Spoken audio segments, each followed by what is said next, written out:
All right, so we've spent some time sort of, I think that was really helpful. Man, it gets messy quickly, doesn't it? It does. I remember once being in rural Texas in this little town, and I thought to myself, man, this would have been a really cool place to be a Christian, like back in the 70s or something, where like you had maybe very little access to Catholics or Orthodox or atheists. Everyone was just kind of Christian. There was a simple narrative, and we can exist in a simple narrative. We like it. Mm-hmm. Life's too chaotic and confusing enough to not have some sort of narrative that's simple. You know, I almost kind of regret like us having to get into these issues publicly. I wish I had the faith of my grandma who just didn't care and maybe didn't even have the IQ like I don't probably, to kind of delve into it, you know? Do you sometimes sort of envious of that in people who can? Yes.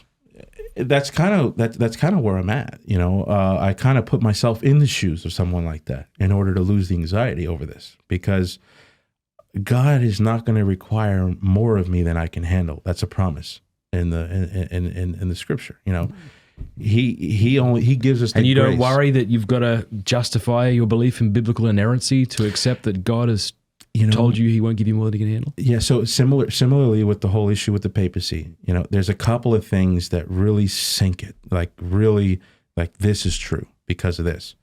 I am just 100% convinced of Jesus Christ as the Lord and Messiah, the resurrection from the dead, the birth of Christianity, the coherence of the Old Testament and the New Testament.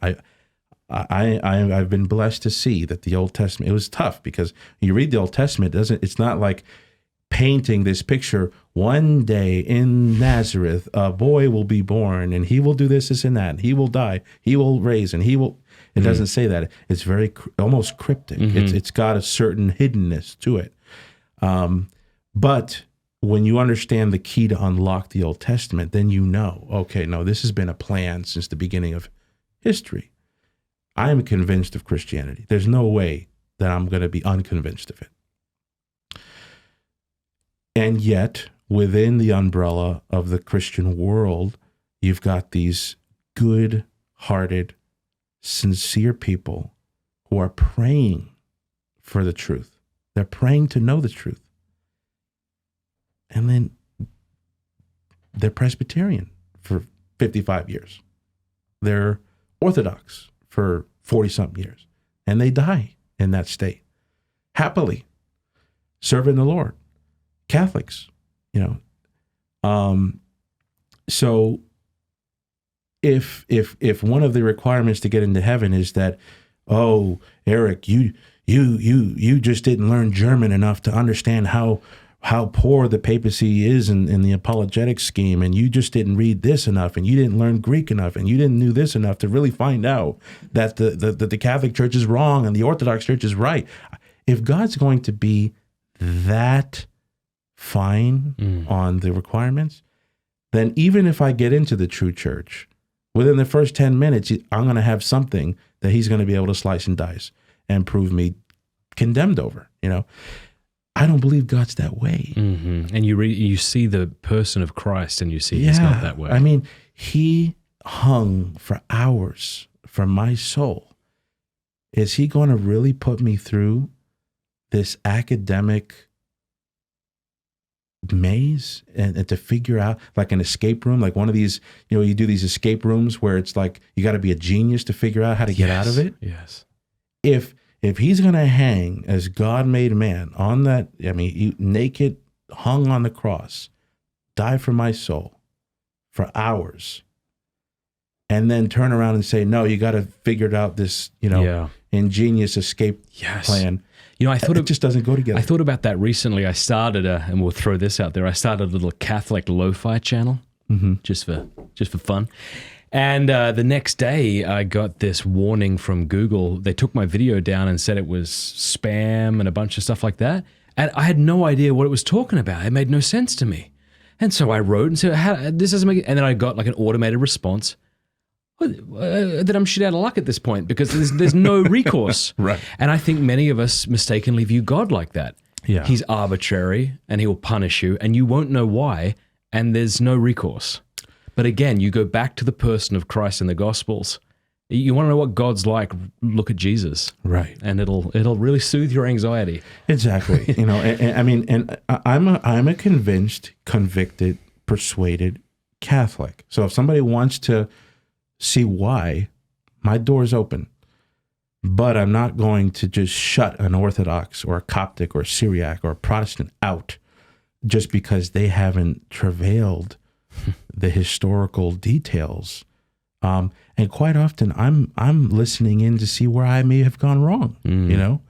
Maybe I should be a Syriac Orthodox. Maybe I should join a parish, even if the whole parish are doctors and it's just one big family of Egyptians. Maybe I need to be there. Now, right. I always try to give myself time to listen. This is why I think people don't really listen, because it's exhausting to have to actually view other options as live ones. It's exhausting. Like, I got to read the Book of Mormon now just to. Exactly. Well, Christianity is a tough man's religion. If you see, the amount of pain that God does allow us to go through sometimes, losing loved ones, being confused about the true church, whatever it is, he still requires us to serve him with joy.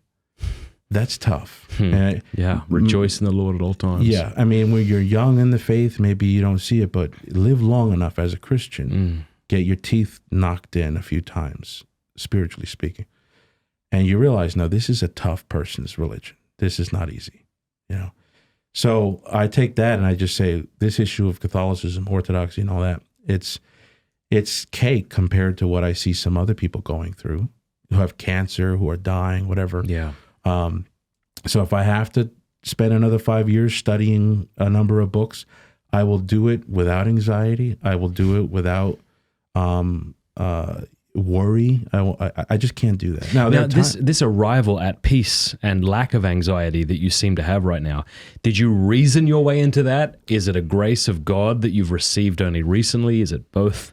Yeah, that's a good question. I want to say I reasoned my way, but I think there were supernatural occurrences that revealed it to me.